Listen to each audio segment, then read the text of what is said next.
All right, and we are back. Welcome in to another episode of Keeping Up with the New York Jets, the NFL's reality drama series. Alongside Teddy Pristash, I am Blake Pace. Today is Wednesday, March 6th, sandwiched right in between the combine and free agency. Teddy, I'll just start real quick. My balls are tingling. This is my favorite time of year. I just like there was the February depression post Super Bowl. I was really bummed out for a few weeks, and ever since the combine, and maybe it's even this show kicking back up, I just am like I'm right back in it with football. I'm so excited. We had the franchise tag deadline today when we're recording this. Some teams electing to go ahead with it, some not. The Jets didn't really have anybody that made sense to franchise tag and didn't utilize it. But yeah, I don't know. I'm excited. I feel like I'm no longer in a depression, a post football depression. The best time of year. What say you? Yeah, we've kind of grown out of that immediate like, man, I miss it so much, a month after the Super Bowl. But yeah, you nailed it. Like this is when all the fun begins, We're getting franchise tags going. That's just the start. We're gonna have free agency. We're gonna have the draft. We get to really dive in right now, which is a blast. I definitely like they always say, the NFL's just become year round. Like right after the season, I mean, obviously there's that little lull for a few weeks, but then you get into the draft and it feels almost just as exciting as the season. Like obviously you want to see these guys out there and play, but the whole process of building the team, trying to get the guys that you want, the fans trying to predict or say go get this guy, that's what we live for, especially as Jets fans. And I've been Yeah, thinking about it a lot lately, like the draft, April 26th, I think is the draft. A yeah. little far away, which is tough, but hey, we got March Madness and we got all this offseason stuff to just get us there. It'll be easy as pie. I say that I'm watching Syracuse right now playing Clemson. I got that off to the side, just a heads up. But yeah, man, I'm with you. It feels like we're like right back in and able to be excited about it instead of just being like, man, no more football. Yeah, and great timing for the show to come back as well too, for us to get back into the swing of things with the Jets, Almost like we and planned it. almost like we planned it. And there's been no shortage of news as well too. Most recently today, when we're recording this, yesterday by the time you're hearing this, the Jets did decide to move on from another free agent signing of the Joe Douglas era. CJ Uzomah was cut. Will save 5.1 million against the cap. A few years back, he signed a 3-year, $24 million deal, um, and finished his Jets career with 29 catches, 290 yards, and 3 touchdowns across 27 games. Very disappointing tenure for a guy that I think Yeah, we're both very excited about. Now, I do believe there is a certain value held to him in the locker room. I think he was a well-respected for guy, and sure. even in the article that I believe the Athletic put out today, there was reports that there was a chance that he was going to be cut the same time that Michael Carter was released from the team during the season, but there was the desire to keep him in the locker room, and they just diminished his role instead. So, what are your thoughts? I think this was a move we probably saw coming. It wasn't like the voided years that they did with Carl Lawson and everybody else the a few weeks back, but another guy that we really had high expectations for that just didn't live up to the billing. Yeah, if you told me 2 years ago when he was signed that he would be cut in 2 years, I wouldn't say I was necessarily surprised. That kind of was like, yeah, he's a little older, but the 29 catches, I'd say, was a big surprise. That year before when he was with the Bengals, I believe the year they went to the Super Bowl, like he was a baller, a true baller, and was making a ton of plays offensively. We signed him and Conklin together. We really thought they were going to come in and succeed as these two premier tight ends. And Uzama was even supposed to be the starter over Conklin. Obviously that didn't work out. Both years rough, this past year especially, just with kind of the way he had some shaky moments and big moments, with drops and penalties. The fan base really did take a turn on him quick. So I don't want to be too hard on him because I feel like like you said, like he was a great locker room guy, great dude. You know, Unfortunately didn't work out. If you want to blame, our offensive coaching staff and our quarterback play and all that good stuff, I'm sure that had something to do with it. Um, yeah, not surprising, but you're a good guy, CJ Uzama. That's what I have to say. Definitely. I can only think about Bengals fans maybe doing like a victory dance over, they lost Carl Lawson and CJ Uzomah to the I Jets know in, they in just screwed consecutive us. years and made off just fine with it. Didn't have to deal with the headaches that Jets fans had to during their tenures. To me, the bigger story in my wormhole that I went down today after hearing this news is I was like, man, that's yet again another signing in free agency by Joe Douglas that didn't pan out with the Jets. And I went ahead and looked over the last three off seasons of the multi-year deals that he's handed out, and it is a gross, gross list of deals and results from the players that are brought in. So I'm just going to speed through these real quick, and then I want your thoughts on it. I want, get some anger off your chest or your questions about Joe Douglas, because I didn't realize it was like I knew there were misses, but I didn't realize how bad it was at times. So 2021, the big names were Carl Lawson, who was cut recently. He earned $6.5 million per each sack he got in his Jets tenure. Disgusting. Corey Davis, solid at times, retired, didn't really get the most out of him that we probably would have wanted. And especially this year, we could have definitely used him. So that one stinks. Sheldon Rankins, he had 6 sacks across 2 years for the Jets.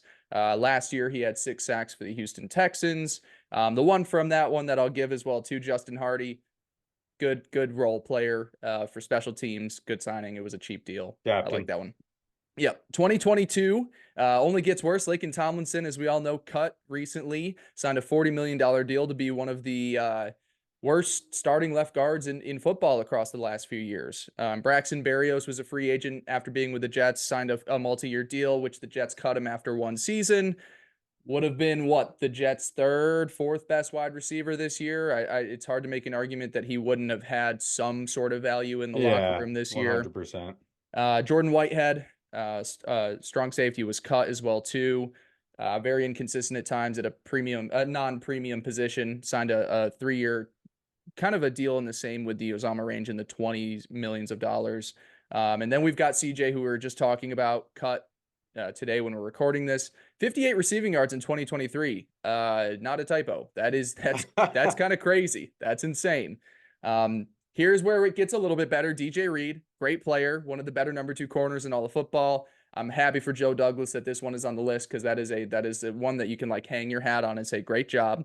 Tyler Conklin, as you alluded to as well too, solid tight end, decent contract. No, he's not a top 4 or 5 guy at the position, but has been a pleasant surprise coming from Minnesota. And then Jacob Martin, he signed a 3-year deal and was traded 8 games into it. Had 1 sack with the New York Jets. So that's the big one. 2022 really had the stacked list of multi-year Yeah. deals. This past offseason, there weren't as many. A lot of your 1-year Randall Cobb, Tim Boyle, you had all these random 1-year deals that weren't really on there. But in 2023, you got Wes Schweitzer, who made 2 starts on the interior offensive line for the Jets last year. And then still on the team, Alan Lazard, I would call it almost an untradeable contract, and was one of the worst value wide receivers last year across all of football. So anything specifically stand out? General thoughts on that when you hear all of those names? Because that was, we got excited each offseason being like, wow, Joe Douglas, great job there, great job there. Now we're sitting with money that's, tied into some of these guys next year on voided contracts. We were able to get out of some, but that's a huge list there, and only a couple of guys have made a real impact on this Jets organization. Yeah, I mean, yeah, that's fair. I'm trying to count right now. So we got 4 in 2021, 7 in 2022, 2 in 2023. So that's quick math, 13. Stats so major. and so you look for those 13 players, and I'm sorry if I'm having some technical issues in There you my go. voice. A It's little all good weird right now. now. So of those, 13 players, you try to pull out the ones that were successful and were decent free agent signings. You have DJ Reed, you have Tyler Conklin, you know, Jordan Whitehead, you could maybe call a C minus. He played, he started, he was decent at times, bad at times. The 2 in 2023, Wes Schweitzer and Alan Lazard, both as of now, big misses. The thing with Alan Lazard, like he really disappointed this year. And, for him and kind of all the receivers on this list, part of you wants to say, like, well, if we were able to have a little bit more of a functioning offense, that would work. But clearly these signings weren't enough to get it there. You know what I'm saying? Mm-hmm. Um, So it'll be interesting to see if Aaron Rodgers can get on the field and play with Alan Lazard, if like we're able to see kind of what that value was for. But to this point, Yeah. 100% a whiff, you know. And then looking at 2021, Justin Hardy is a good signing, and then maybe again Sheldon Rankins maybe like a C type average. So Hmm. three good grades you'd give there, two kind of average, and then the rest are unfortunately a wash. And you know, a lot of it for sure, not always, just the player's fault, or just the player being bad, I guess. Carl Lawson gets injured early in his Jets tenure, is never really the same, never bounces back to become that player we hope. Corey Davis goes through the Zach Wilson year, comes out, unfortunately retires, whatever his family issues were. That stinks, and we're rooting for the guy. But at the end of the day, it's a free agent signing that didn't really provide the value we were hoping it would. Um, and that's kind of like the only arguments you can make, right? So yeah, not this kind of helps to show, hey, we had all these expectations. More of these guys not hitting is one of the reasons we haven't been able to really step up. Um, and I also think it does double down a little bit on your point of last week, right? To just not get too overexcited about free agency, not to think that you completely crushed it and you got all the Hmm. best players, so you're going to be great. That 2022 year, we had so much goddamn money. We've signed 7 multi-year deals, big deals, really flipping over the roster. And unfortunately, Laken Tomlinson, it was a guy, finally, we have this good all-pro guard who can come play and really solidify this line. That did not happen. So yeah, this list, it doesn't make me feel great. It's unfortunate. The only hope is that Alan Lazard comes back and is really good to kind of help push this a little bit towards good. But Yeah. yeah, a lot of unfortunate misses, whether it's the fault of the players themselves or outside circumstances. It doesn't always really matter. And I would be shocked if Lazard is not better next year, but that's mostly Oh, just because I yeah. don't think you can get much worse. But what worries me the most when I look at some of the bigger names is that at the same time, we haven't done the best job addressing replacements through the draft. Whereas now, like, we go into this offseason, what do we still need? Offensive line, wide receiver. If we lose Bryce Huff, we still need edge guys. Like, I know we like Jermaine and Will McDonald. We need like 5 or 6 guys with the way Salah's going to run this defense. We need starting safeties again.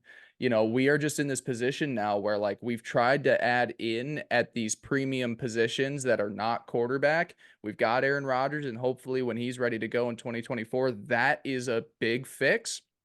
But we're still sitting here saying, like, okay, a lot of the wide receivers we brought in did not pan out. A lot of the edges that we brought in, I guess there's only 1 or 2 that got multi-year deals. They didn't work out, and the offensive linemen didn't either as well, too. So that kind of starts to worry me because those are the premium positions. And it's like I love that we get, solid linebackers in there. The story of Quincy Williams and CJ Mosley has been fantastic. I love that, you've got a great running back in Breece Hall, but we do need to start getting and stacking up some wins here, whether it be free agency or the draft at premium positions. Yeah. I also just think it helps to illustrate,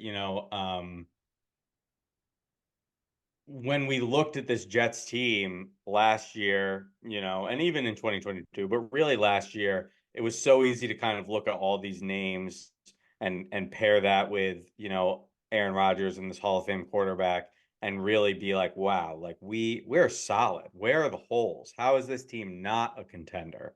You know? And now Hmm. you look at it and you say, okay, what's your tight end situation? Well, you have Conklin, who's all right, and you have, average backups. What's your wide receiver situation? Well, you have Garrett Wilson. He's really good. And then kind of just, meh behind him. What's your line situation? Unfortunately, despite all our best efforts, it's completely in the dark, really. And we're going to have to piece together a starting 5 this year. And then on the defense, like you said, we lose one of our starting safeties. Um, have to recoup things on the offensive line, especially at edge with Bryce Huff probably leaving and things like that. Like the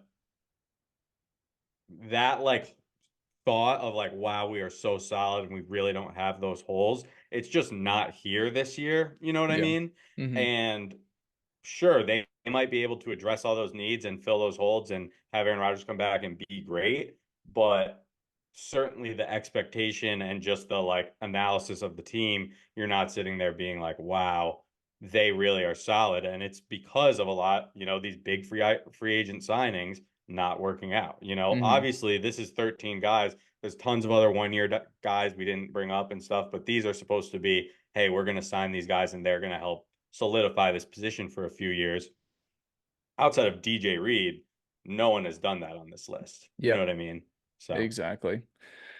Yeah, to me at least, because I know I was firm on the table of this past offseason. I was like cool with Salah, and I said this last week again. I've said it a bunch, so I'm cool if they let Salah go, but I wanted Joe to stay. If we get through another free agency, and obviously we can only play it out next season. I don't know how signing Tyrone Smith to be the left tackle is going to play out here in March, but sure. this is as make or break for this group here. Yeah. Like, and we've known that, but just at every level, like I don't think there is going to be a situation next year where if you're not firing Robert Saleh, you're also not firing Joe Douglas. Like, to me, Oh, it's yeah. this is like, if it goes bad, it's everybody. It's every single person right Yeah. here that's And getting I cut. think we've gotten to that point in their tenures where it's been so long.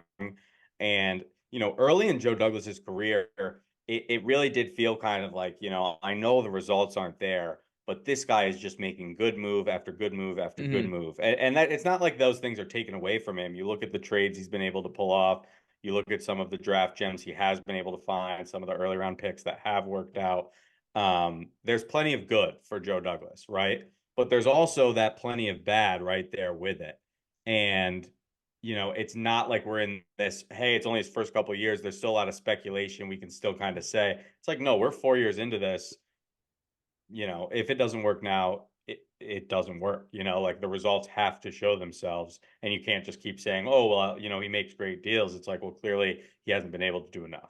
And to tie in something that we talked a lot about last week, and we'll talk about for maybe just a few seconds today, how much easier would it be to retain a Bryce Huff if we didn't have to, put about around 16 million in voided dead money for some of these veterans? That's what Bryce 100%. Huff wants next year. He wants 16 million. It's a lot easier to do if you don't have some of these bad deals the year beforehand. So it's definitely like it's very hit or miss right now, and makes me definitely skeptical as we head into this free agency period, thinking like, okay, am I gonna hype myself up over the four free agents that are brought in, or am I gonna see the name and just be a little bit more relaxed and Oh, patient yeah, and let it all play out? I definitely have tempered certainly. Yeah. expectations with free agency.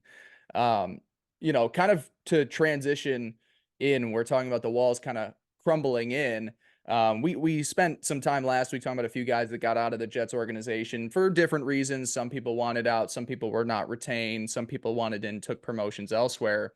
The 49ers finally hired their defensive coordinator last week, promoted their DBs coach to the defensive coordinator position, and then also hired Brandon Staley to be a assistant head coach, I think. So really overhaul for the defense there. But it came out that Jeff Ulbrich and the 49ers expressed mutual interest over being the defensive coordinator in San Francisco. Um, there was no formal request made to the Jets organization, because as soon as that mutual interest was made aware, the Jets said they were either going to block the interview request, which you can do as long as it's not a promotion. If it was for a head coaching gig, they can't block Ulbrich, but if it's for a position he already holds or even a lower level position, they can go ahead and deny that. So the Jets did make it clear they would block it, or at least want draft compensation in return for Ulbrich to become the 49ers defensive coordinator. So the deal doesn't go through. Ulbrich doesn't interview. It kind of falls apart and they go their separate ways. But the first thing and first news that I saw on Twitter into this was like, oh my God, Jeff Ulbrich wants out. The walls are crumbling in. This is a disaster waiting to happen in New York. They're a sinking ship. Even one of the best coaches on the roster is trying to get out of here before things really get sour. I got in that little bit of a panic mode as well too. I settled myself down because I thought, well, if Ulbrich wants to be a head coach, what's a better way to get that, eventual promotion? It's not being the defensive coordinator for a defensive minded head coach. It's going and doing it and revamping a defense that had just fired their D coordinator that was bad in the playoffs, being a defensive coordinator for an offensive minded head coach. The last two defensive coordinators got head coaching gigs in D'Amico Ryans and Robert Saleh. So I'm kind of a little bit more on the, I think it just made more sense for Ulbrich if Sure. his career, trajectory is to be a head coach. But what did you think when you saw all of this pop around? And I think I Yeah, even brought it to your attention as well too, earlier this. sure. Yeah, definitely that first reaction you have at least crosses your mind, right? Because it's just like, God damn, like the guy who's kind of running the sound, not that Robert Saleh isn't also running the defense, Hmm. but the guy who is our defensive coordinator, which is our, good unit, our great unit over the past 2 years, despite how poor we've been as a team, has been one of the best units in football. To see him kind of want to go and get out when all of these things with the Jets are kind of, falling apart or crumbling or just changing, whatever, transitioning, whatever word you want to say. Um, Not my favorite news. It is super easy. Like I was thinking about this actually today before we were recording. Um, because that thought does come to your head. The fact it was the 49ers allows us to kind of just say like, well, this does make sense Hmm. because it's, the team he used to work for before he was with the Jets. It's a coach he's familiar with, I'm sure friends with Cliff or not Cliff Kingsbury, Kyle Shanahan. He's from the Bay Area, like all these things that kind of put that connection there, along with what you just said about, the opportunities to become a head coach after succeeding with 49ers have been prevalent. Having the chance to win a Super Bowl with the 49ers has been proven over the last 5 years, Hmm. So those things do make sense, and it kind of makes it like, okay, yeah, this is fair.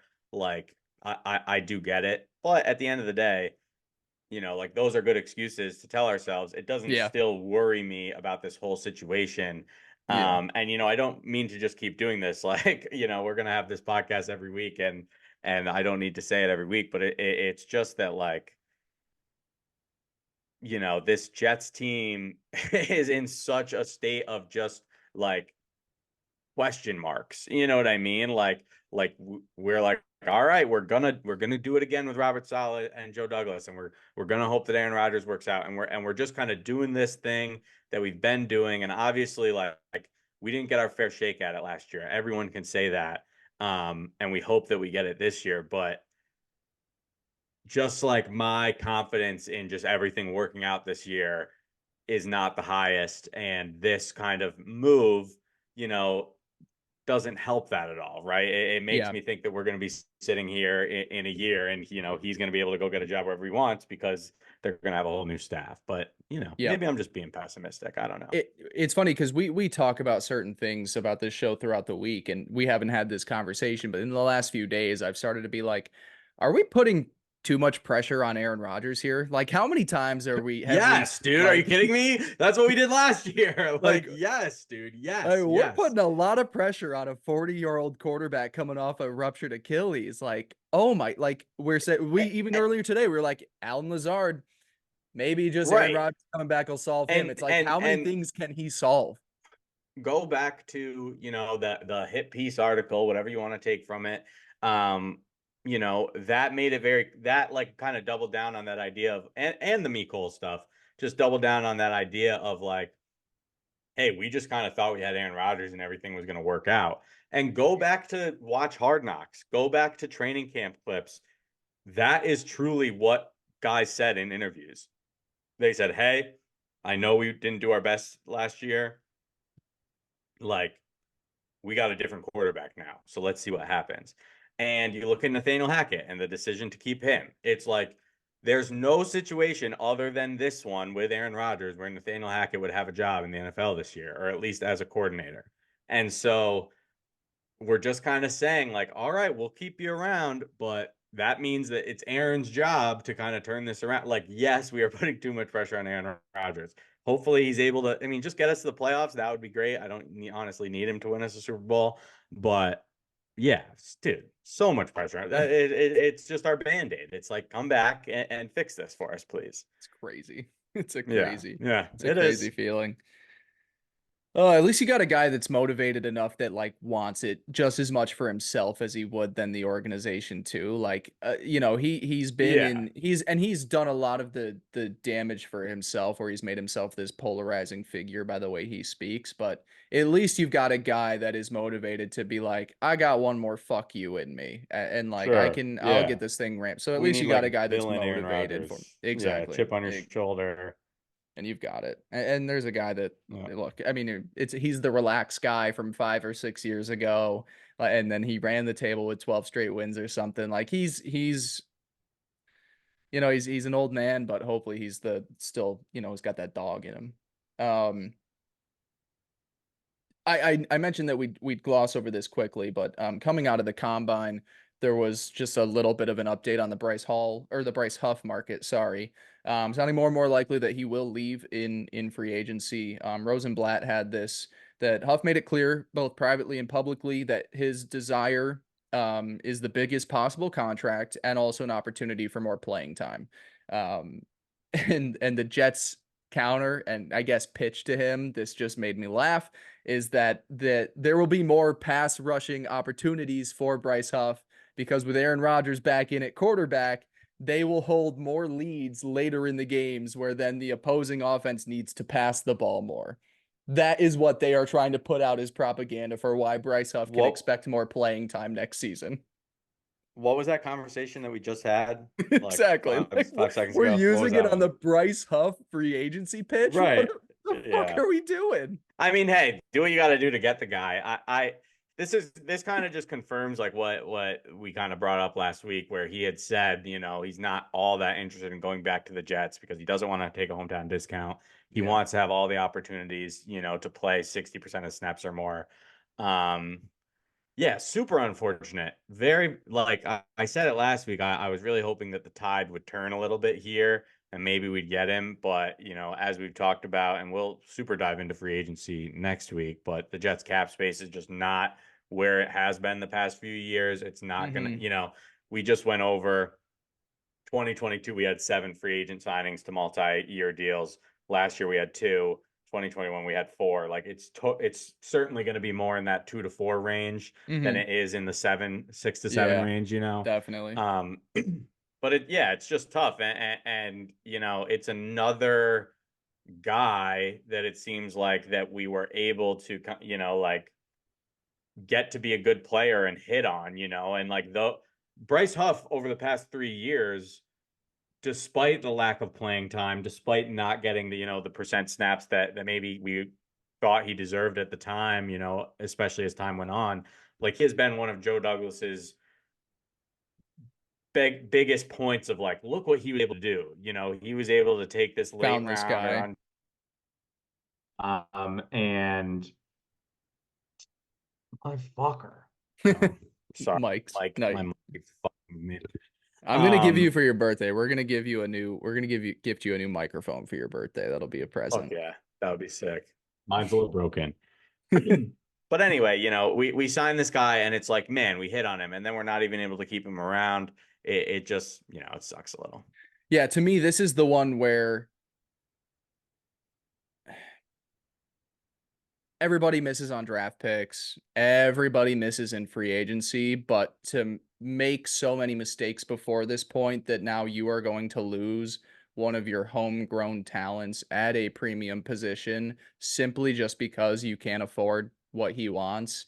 It'd be one thing if at the end of the day he says, you know what, I just wanted to prove that I can be a 3 down pass rusher. I want to be out there and show my ability to stop the run. I get that because that's not what this defense is going to be built for. And there is a chance that Bryce goes and gets that opportunity and it doesn't pan out for him as well. There is a chance that he is just that pass rush guy. And there's only really one way for him to find out is to go venture into that opportunity. And that if that was the sole reason, I get not staying with the Jets. But if he's also saying here that if the Jets were able to match offers that he's receiving in free agency, he'd stay here, that is a result of like we made too many mistakes before to get to this point where now we can't afford one of a truly a Yeah. homegrown talent and one of the few that are on this roster as well. I guess I shouldn't say that. There's a decent amount, but I'm saying whereas like a Yeah, guy but that is not really. an I undrafted free mean, agent, like we can say Garrett Wilson is a homegrown talent and Brees oh, Hall I and see. all this, but Yes, yes, like yes, a yes. guy that truly, went from and maybe he had stuff in college, but like went from nothing being an undrafted free agent to one of the better pass rushers in all of football Yeah. last year. Well, and the biggest difference in the conversation is, Garrett Wilson and Brees Hall haven't been up to re-sign their contract or get contract extensions. It's like if you're going to be building a great team, you would expect to have some of those guys who've been around, Yeah. oh, we gave them a huge deal and they continued to play. Like we don't have that at the moment, other than Quinn and Williams, it seems, and Quincy, I guess. Hmm. I'm sure there's other guys that I'm not thinking of, but at the end of the day, like it has to come down to money. And I somewhat understand, he wants to get the more reps, and that's fine. But you look at kind of our edges right now and our defensive ends. Jermaine Johnson, probably a little bit better than Bryce Huff, going to be great. Like I have lots of confidence. But then immediately you're going back to, okay, you have Will McDonald. Maybe he'll be great. Maybe he'll take that Jermaine Johnson route and go from not playing a ton to being a star, hopefully. But he's got to go prove it. And then you have John Franklin Myers, who's kind of that inside outside hybrid player. And you have Michael Clemens, who, again, also a hybrid player and wasn't very effective last year. You know, End of list. Like those are your four guys right now. It just puts you back in that space of like, Too the thin. pre-solid defenses where, you know, you just couldn't really hold that edge and get to the quarterback and prevent guys from just scrambling out and extending plays and, having 8, 9 seconds in the pocket. Like Bryce Huff leaving, we immediately are going to need to do something to address defensive end. You know what I mean? Like It it's not like we can just move on. We need to sign someone. So it would have been awesome if we could have signed him. it's what now a top 3 or 4 need. If you're going O line and wide receiver are 1 and 2, you could say that you need safety help because you need safeties back there, but edge is more of a We got premium Tony position. Adams. You So keep it's like, yeah, disrespecting Tony no, Adams. look, you need 2 starting safeties. You need 2 of them, and you need depth Tony behind Adams them. is your starter. So you Yeah, need one he's for starting both of them. safety. But yeah, but you Yeah, need a yeah, yeah. guy out there, is what I'm saying. I got you. I'm I get fine you. I with get Tony, you. but I just like want to make sure that we're positional on the right value, page here. if you're saying positional value, like, yeah, we've got 4 edges, but it's probably more important that we bring in an edge rather than finding that second starting safety right now. And it's like a few years ago, we Yeah, gave a yeah, yeah, huge yeah. contract to Carl Lawson. We developed Bryce Huff, and now within a couple of years, we lost both for nothing and are still paying Carl Lawson a little bit of money Mhm. against the cap next year. So it's just like, man, man, oh man. Yeah. All right, that's Miscues. I'm done with the negative stuff. Let's get talking about the fun stuff. Combine All just right. finished up. Yeah, How many we minutes in are we? we're How many 40 minutes minutes till the in. positive? 40-ish, 30 minutes in. All And right, this that isn't works. even the That works. That's positive. We're cool. more so just talking about the hopeful guys that can come in and give us a little bit of a Yeah. spark.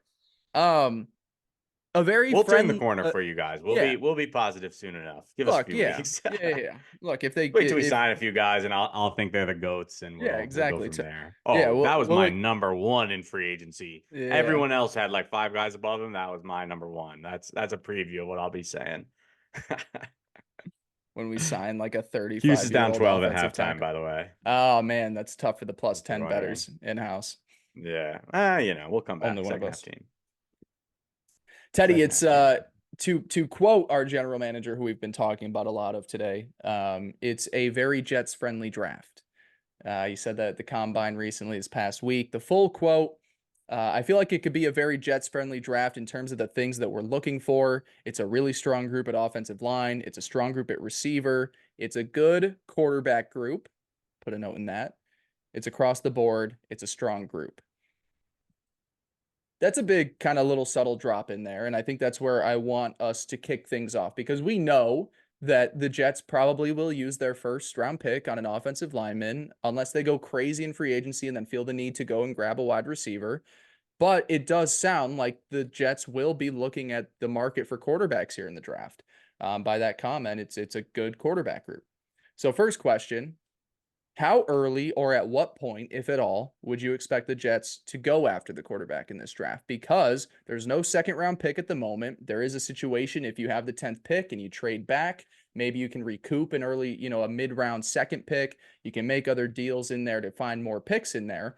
But where, in your eyes, when you look at this situation where every team is building for the future as much as they are the now, we know that we have an old quarterback here, but we also know that the Jets know and Joe Douglas knows that if they don't get this thing right, they won't have a job. So, how much, Fair. when do you expect them to? Not when would you want them to? When would you expect them to start looking at quarterback options for this draft class? Because it's a different conversation than when we would rather them start to Yeah. look. Yeah, that's actually a super good point. I probably haven't put enough thought into that when I think of this because you're exactly right. Like, it's not like they're going to take a guy at 10 and be like, yeah, well, we're going to put him behind Rodgers in 2 years because they don't know if they have that long. Yep. I'm happy we're talking about this, and this is like one of the more intriguing questions to me. Um, just because it's like we have Aaron Rodgers, right? Who's this great quarterback who hopefully will be here longer than just next year. Yeah. But obviously we'll have to see. There's all the talk about, potentially like we want to sign a solid backup. Like, unfortunately, really wherever we draft a guy, no one's going to be happy going into the year with that rookie as our backup quarterback. You know what I No mean? Like chance. Yeah. that's the opposite after what happened last year of what we would want to see. So right there, like they're not going to take a quarterback at 10, obviously. Um, that that had crossed my mind at earlier points in the season, and maybe just not getting to see Aaron Rodgers play at all last year, I'm just a little pessimistic. But like that thought of like, what if you could just snag one of these guys, and they ended up really working out. But that's not going to happen. So then, like you said, no second round pick. So you immediately go to the third round. Do you expect a Joe Douglas who doesn't know if he's going to have a job next year to use his second highest draft pick, on a quarterback for the future? Basically saying, this guy's not even going to touch the field until 3 years from now. Like, I wouldn't think so. Do you? Like that seems too early to me. Um, and what I think is unfortunate is once you get into that fourth, fifth, I mean, even the third round, but especially once you get into that, day three picks, you're picking a quarterback like that Chad Morgan opportunity. And granted, I think he was a fourth round pick, but that idea of just like kind of wasting a pick on a guy that you're going to have be your third string or fourth string quarterback for a few years and then cut, like that doesn't make me feel good either, right? Yeah. So I guess where do I think they will go? I mean, I'm definitely looking at day three. I'm probably thinking around 5, 6, or 7, um, just because of exactly what you said. But I don't think it's the worst idea. Like if they were to take a guy in the third round that they really believed in from a team building perspective, I don't think that would be that insane. Um, but I just don't really see that happening, I guess. I don't know. Hmm. Well, first off, how dare you mix up? Because I wasn't a Jets fan at the time. Don't you dare mix up James Morgan's name and call him Chad. It's James Morgan. Oh, Don't get that my bad, mixed my up. bad. Legend from, There had to be a Chad in was there it Florida somewhere. Atlantic? Was it James Morgan FAU kid? I I don't don't know where know. he was. I think that was, Why did I but think Chad? James I Morgan. don't know.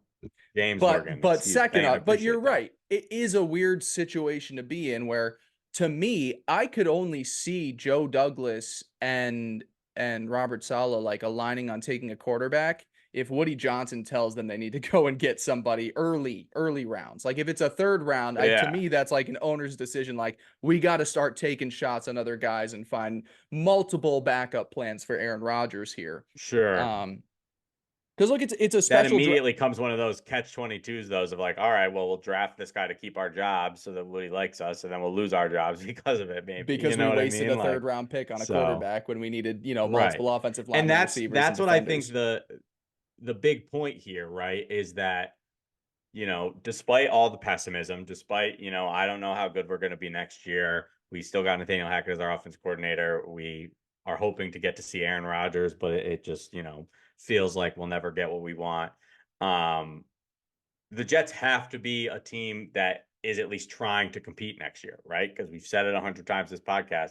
These guys are going to be gone next year if they don't succeed next. Like they'll be gone in 2 years if they don't succeed next year.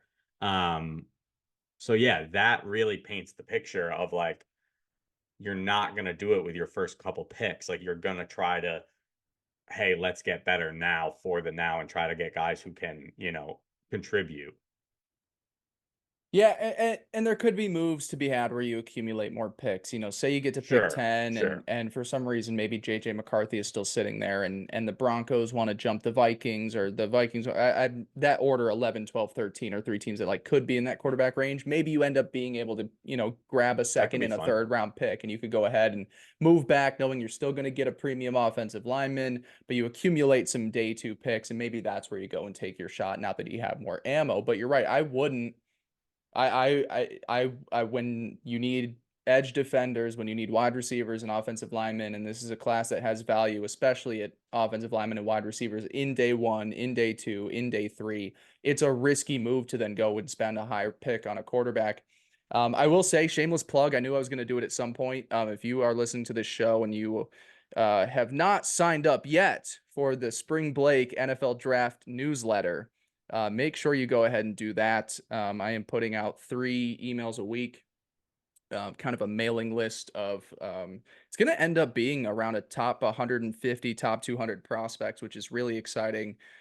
Player evals, big boards, mock drafts, positional breakdowns, player comps, grades. So make sure to get to all of that. Best way to find it is to just go to my Twitter, at Spring Blake with 4 A's in there. My pinned tweet will have a link to sign up in the mailing list. But reason that I'm bringing this up now is the first one Well, went real out. quick, that shit rules. Go do Thank that. you. Thank you. I Easy, appreciate it. digestible way to understand the draft and get a quick overview of prospects helps me out a ton because Blake does a hell of a lot more research than I do as our resident draft guy. That is very nice of So you. fuck yeah, go do I that. appreciate Yeah. that. And being so, the first one that I put out was on my top 10 quarterbacks. And look, it's a special quarterback draft. It's rare that you get 4 to 5 guys that truly, for one reason or another should go in the first round. There are some guys that I think, maybe I'm not as high on as the consensus and some that I'm probably higher on than the rest. But when you're looking at those day 2 or day 3 type quarterbacks, there's a fun couple of guys that you could just go and throw a dart on. My issue becomes, do I trust if you're taking a guy day 3 and he's more of like a developmental project, do I trust this offensive coaching staff to develop a quarterback prospect like that? Like, say round 4 comes around Not and at the the Jets moment. bring in Spencer Rattler, who at one point was a former 5-star recruit, has a lot of great athletic tools, seems to have matured throughout college. Say he comes in and he's the QB3 next year behind like a Jacoby Brissett and Aaron Rodgers. I may like the 2 quarterbacks above him, but do I think that Nathaniel Hackett and Todd Downing are going to be good for his development? That's where I start to almost worry a little bit and say, I don't know if there's anywhere that I want a young quarterback on this depth chart next year. Watch this. Watch this. You ready? You Yeah, ready? let's hear it.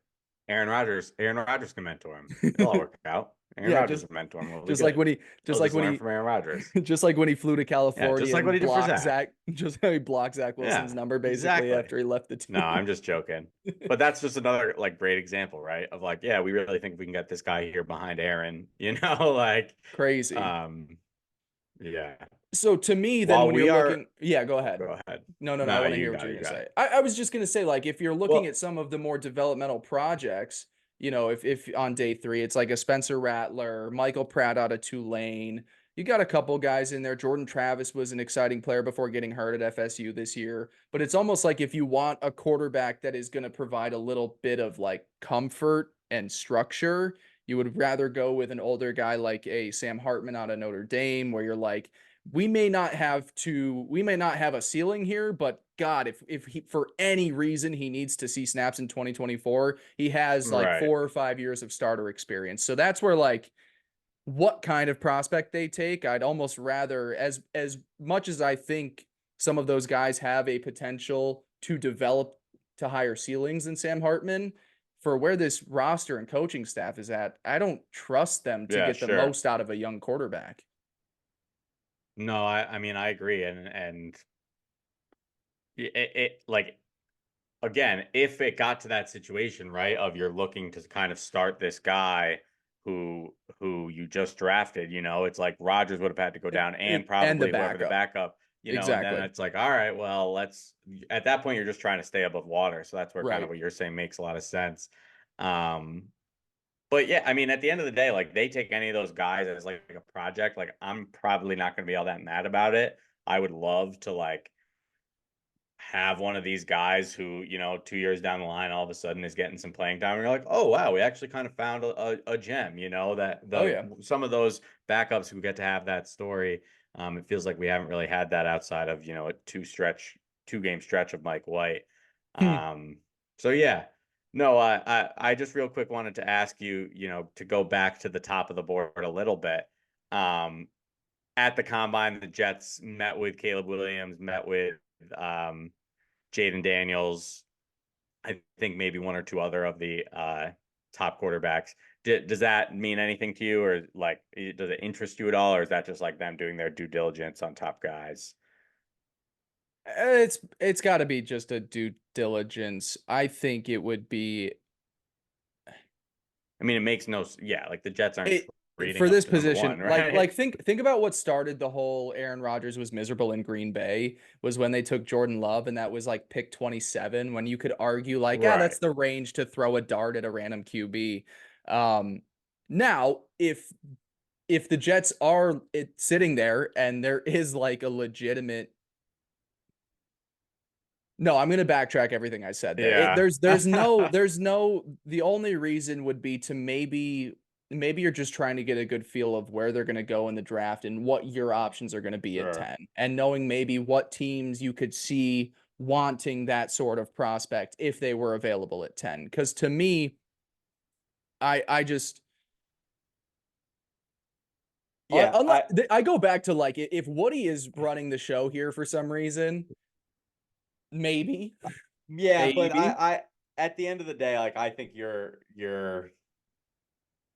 correct in thinking like there's absolutely no way that that would happen. Like the Right. Jets, because they would have to trade up. I mean, maybe not for Jaden Daniels or something if he fell, but it's like they'd almost definitely have to trade up to get one of those guys. Yeah. And at that point, it's like, are you trading Aaron Rodgers? Yeah, Like what are that you is giving the up? only kind of place where that makes sense. But it's just one of those things where you kind of saw it and you're like, I mean, I guess like who cares, but also like, why did you do that? Yeah. But I'm Yeah. sure they had their reasons. Yeah, that's interesting for sure. So, yeah, I'd say if there is that diamond in the rough, I'd take a shot on Rattler just because there was at a point, he was the number one quarterback of a high school recruiting class, ahead of a guy like Bo Yeah. Nix, ahead of like he lacked maturity early on in his career. And Caleb comes into Oklahoma, he loses his job. That's a tough situation. The maturity and what has come out of South Carolina since then is like, okay, he's figured at least the mental aspect of this game out and he understands the business of football. To me, he's the one true like dart throw on day 3 where you're like, Sure. maybe you get something. I'm not saying like a starter, but you're getting like a quality backup quarterback Yeah, and that I if you think need they in a will. pinch. I Yeah. certainly think I think we're going to leave this draft having drafted a quarterback. Yeah. That is my It, prediction. it'll definitely be like a high end backup in free agency, and then QB3 is a day 3 quarterback. Yep. Yeah. Yep. Um, Other conversation that's fun about the 10 spot now, there's to me, is there any situation where you would want them to go wide receiver over offensive tackle at pick 10? I am definitely I have had that thought a lot, especially early and early on. I was kind of like, I mean, if someone's there, take him, obviously, right? Like you can kind of figure out offensive line, hopefully. But if there's like a great player who you love, like adding that, I mean, the Jets have been trying to add another star receiver. They got Garrett Wilson, but they want to have two guys. They've been trying for 2 years, not secretly. And to be able to draft like a top 10 guy that you really believe in, a Garrett Wilson-esque guy, like obviously that would be awesome, right? And it would be fun for the fans. Like if we drafted Romo Dunze, like that would be awesome. Um, but I really am my whole offseason has just been I do not see a possible world where they are not going offensive line early. Um, and unfortunately, it's like we talk about it every year, and my least favorite narrative is that like the Jets have not addressed offensive line because they certainly have, and they've tried and they've tried and they've tried, and unfortunately, it just has not worked out. Nope. Which if you want to blame the front office, go ahead, but Yeah. they've addressed it Oh certainly, yeah. maybe just not correctly. Um, but I mean, we're at a point where we have Elijah Vera Tucker, we have Joe Tippmann, everything else is kind of just up in the air right now. And so, even if you do sign a Tyrone Smith, um, am I getting that right? Free Yeah. agent. Yep. For the Cowboys. And another guy that you think is going to be a starter, like you still have holes to fill there. You know what I mean? So as fun as it would be, I would assume that they're not going to be going receiver there, and it's definitely going to be offensive lineman. Now, with that said, this wide receiver free agent class, like it's going to be like they're not going to be able to get one of these top guys. Basically, everyone got franchise tagged or signed another deal that we were hoping for. Hmm. So unless you're working out a trade, you're going to want to address receiver. I think they'll probably be more okay with saying, "Hey, we'll take someone in the third or fourth because this is a deep class," and really just go try to get our offensive lineman early. But Yeah. yeah, On the wide receivers, I did see Rosenblatt had out today that they are expected to show a little bit of interest in both Calvin Ridley and Hollywood Brown, who are, yeah, after all the franchise tags, the top guys that you consider out there. So there is a chance that you go in and you get one of those guys and you're like, okay, we can wait till day 2 to get our receiver there. I still, the more that we talk about this and the more we talk about the need for multiple people along the same position groups, I am really digging a trade back from 10. And it's not, there would be a rare situation where I'd say don't trade back from 10. And that would be, Joe Alt, say he's sitting there at pick 10. You run up the card, you sprint up the card, Joe Alt's the pick. If Olufashanu is there, I'm probably still maybe taking him. Um, Teaser for the big board coming out on Friday of the newsletter. I've got Olufashanu as my 8th overall player on my big board. That's good value there. He's a freak athlete from Penn State. He's been a top 10 pick. He's been a known top 10 pick for the last couple of years. And then there's the guy that everyone has been made aware that Joe Douglas is in love with, and that's Tyliese Fuaga out of Oregon State. I have him as 10th on my big board, so that's right, perfect value for him too. So if those three guys are there, I'm not going to complain take them taking one of those guys, but even if you trade back, like I said, with Denver or Minnesota, and you move back a few spots to pick up a second round pick, there is still a chance that Fuaga is sitting there. There is a chance that Troy Futanu, the offensive lineman from Washington, he is a guy that is rising up boards right now and is resembling of both Rashawn Slater in Los Angeles and Elijah Vera Tucker the last few years, where you're like, he can be good at any position. He can play along the offensive line, and you're not going to have problems with him. He could be a guard, he could be a tackle. Obviously, if you're drafting that high, you'd rather him to be tackle, so he probably does end up being there if he's a top 10 to 15 pick. But that's another guy that is just like skyrocketing up boards. So, there is a situation where you trade back, you're still able to get one of the top 3 to 4 tackles, and then, oh, we just picked up a second round pick where now we can go and add an explosive wide receiver early on day 2. Like a Troy Franklin out of Oregon, if he's still there, or some other guys. Keon Coleman might be there from Florida State. There are ways that you can get creative, but you have to feel very confident, at least, that you are going to get one of the top 3 to 4 tackles in the top 15. Because to me, that's the only situation where a trade back sure. makes sense to me. Yeah, and I think I guess based mostly on consensus, like Joe Alt and Fashanu out of Penn State are really like the two guys The that blue chippers. Yeah. really and we don't expect them to be there at 10, No. but in a world where they are, it kind of feels like, hey, we really lucked out here. Then you kind of go to that tier break and you get to Fuaga, who you had mentioned. And yeah, like the Joe Douglas seeming to love him and all that stuff, like that makes a lot of sense there. There's also the at least narrative or belief that like maybe he's not really worth that 10th spot pick. Um, or even if it's, he gets drafted and it's someone else, like that idea of trading down, yeah, it'll work as long as you can still kind of get one of those next two guys. Um, but I do love that. I would love to recoup a second round pick. Like that would be sweet because look, second round picks are just fun. You get to be a little hype about them. Why does Joe Douglas make it so aware to the public what players he loves? Yeah, I don't know. That's a Didn't good that screw question. them out last He's year? That screwed them over last year. Who was the tackle that they wanted to take in a that lot of Pittsburgh jumped ways, them for?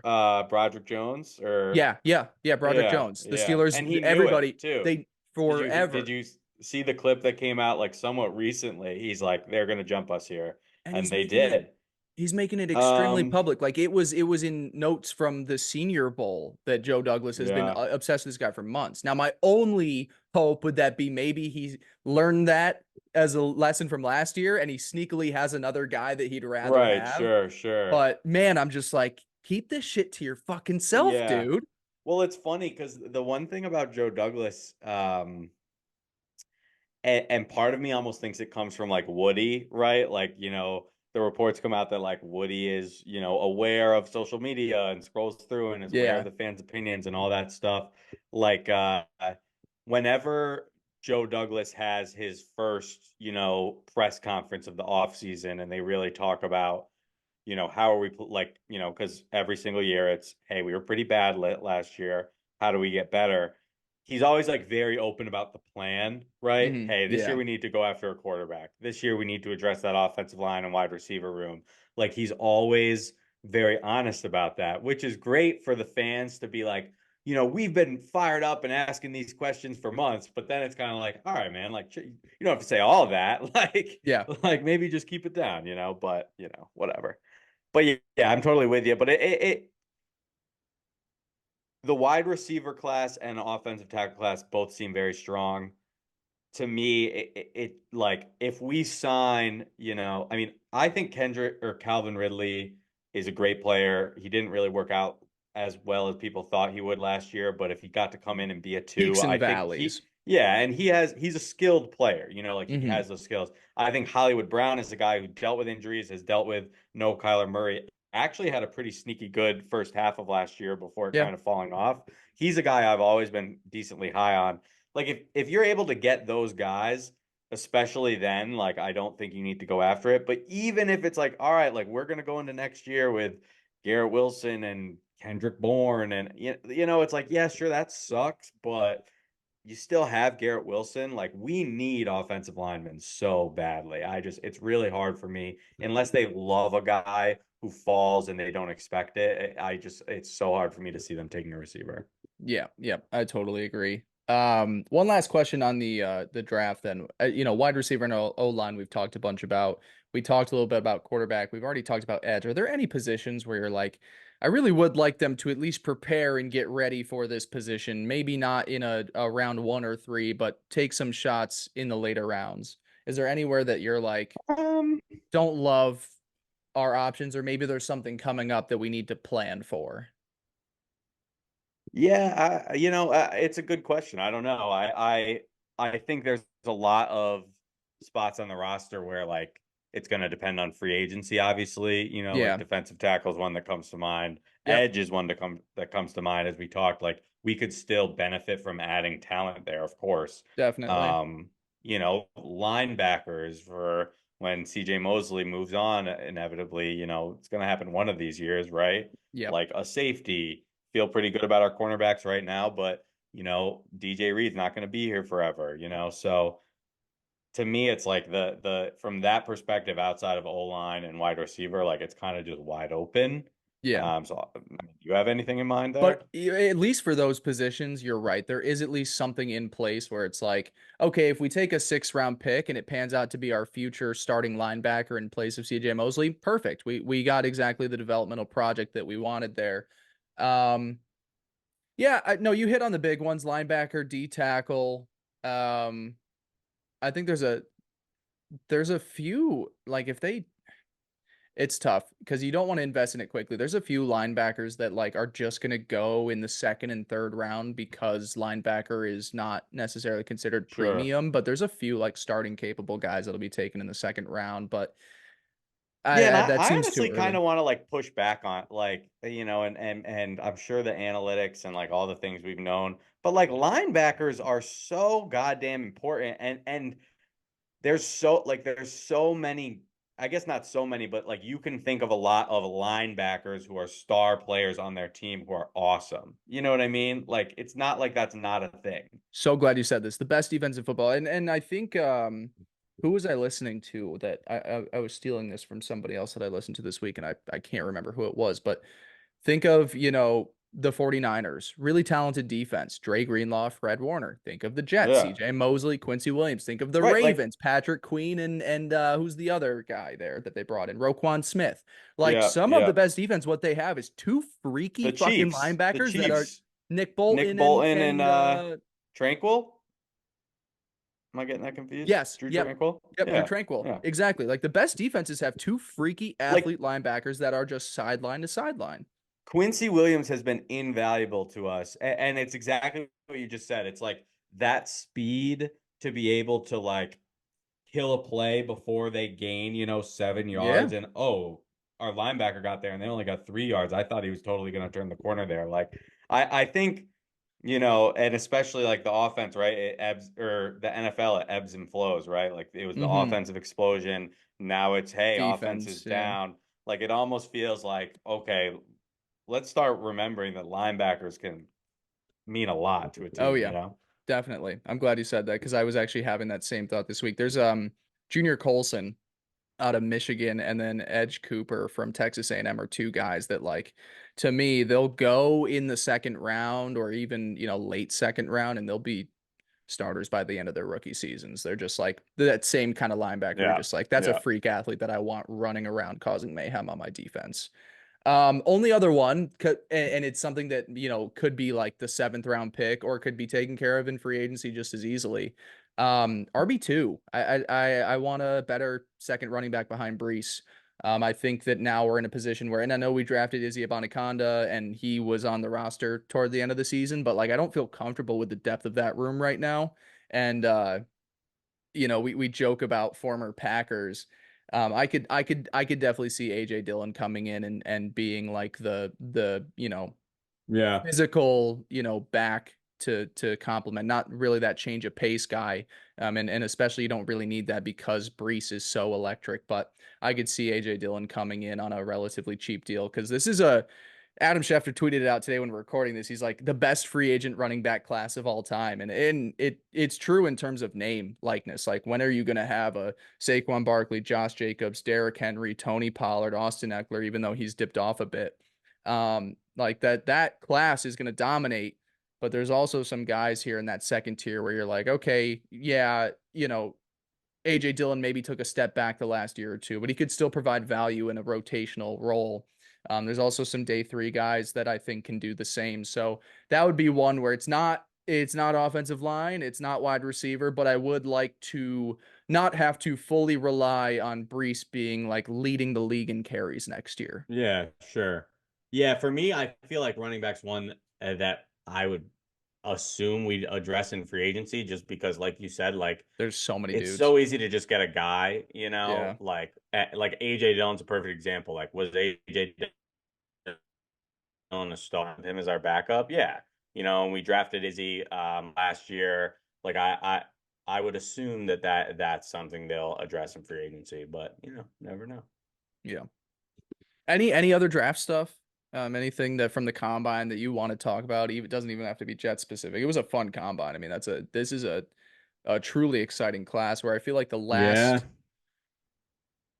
last 2 years, and maybe it was 2 years ago, because last year I wasn't as involved in the draft coverage. The last time that I really did was 2022 draft, and that class was a dud in most parts. Like it had some really nice athletes in there, like Sauce and Kyle Hamilton, and obviously the wide receivers are good every year, but like the drafts are so much more fun when there's like 4 or 5 first round quarterback prospects Absolutely. because then you're Yeah. like, oh, at pick 22, we're getting like one of the best players in the draft just because quarterbacks and wide receivers are just pushed to the top. So it's a really interesting draft class. I don't know if there's anything else that you had from this past week that you're like, oh yeah, Nothing too crazy, I don't think. I mean, Watched some 40s. It was fun. Record got broken. Shout out Yeah. Xavier Worthy. Yep. Xavier Worthy. Um, He'll be a Chief.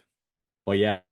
I mean, draft takeaway was goddamn. I wish the Jets could draft Adonai Mitchell in like the third round, but I don't think he's gonna Yeah. make it there anymore. No, he will not. That So to me, yeah, those two Texas wideouts got Buffalo Bills and Kansas City Chiefs written on their chest. I think that's the yeah, way that shit goes. But yeah, they're both freaks about it. It's like to me, wide tough. receivers even that's the conversation where it's like, do they reach a point like running backs where you just don't pay the top guys as like you pay Justin Yeah, Jefferson, you pay, because but you like that think you can second replace them. tier, if you could replace that in round two The every hit rate, year, the hit rate of round one wide receivers is just unbelievable over the past couple of years. You know, you obviously have your duds mixed in there, but yeah, you're really good guys, and even guys who like maybe don't have all the stats that you want, but are clearly great. Like a guy like Drake London comes to mind. Not saying he hasn't had a good couple years, but he hasn't really screamed off the page at all. But you watch him play, and you're like, oh, that guy's a star. You know what I yep, mean? Yeah. it's Receivers are fun. awesome. That's why it's like every year, it's like if the Jets want to draft a wide receiver in round one, I'm cool with it. I'm fine with it because it's most likely going to be a Yeah. good product for the offense.